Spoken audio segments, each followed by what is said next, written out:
माँ लक्ष्मी स्टूडियो कुशेश्वर बाजार।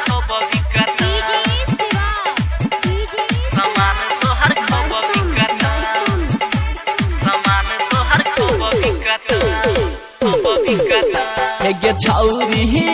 हेगे हमरे से कराइले मैं बहनी दुकान तोहर खब चलता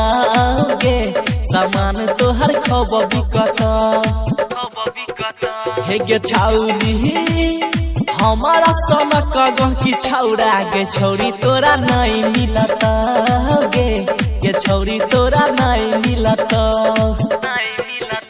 हेगे छौरी हमरे से कराइले मैं बहनी दुकान तोहर खब चलता गे सामान तोहर खब बिकता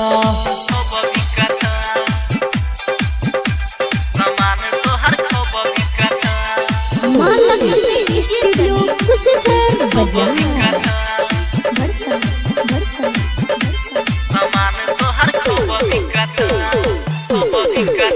हेगे रोजे रोजे छौरी गे तोरे दतन अइबौ गे छौरी हम बहन ठन के दिल में बसैबौ गे अपन बनैबौ गे छौरी अपन जान मान के हेगे रोजे रोजे छौरी गे तोरे दतन अइबौ गे छौरी हम बहन ठन के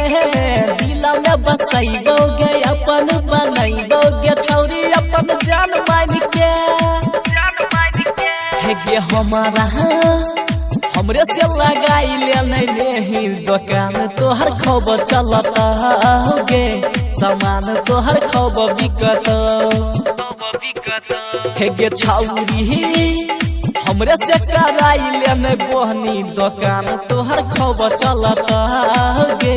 सामान तोहर खब बिकता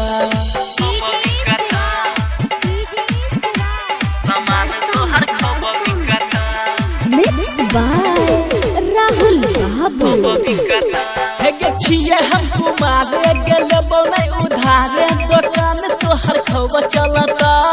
छी तो नमूना गे चीज छौ दुगुना दुकान तोहर नहीं छूटता हेगे छिए हम कुमारे गेले बनै उधारे दुकान तोहर खब चलता छी तो नमूना गे चीज छौ दुगुना दुकान तोहर नहीं छूटता हेगे राइटर चंचल के संग में गई छौरी तोरा खब पटता गे छौरी तोरा खब पटता हेगे परम देहाती के संग में गई छौरी तोरा खब पटता गे छौरी तोरा खब पटता।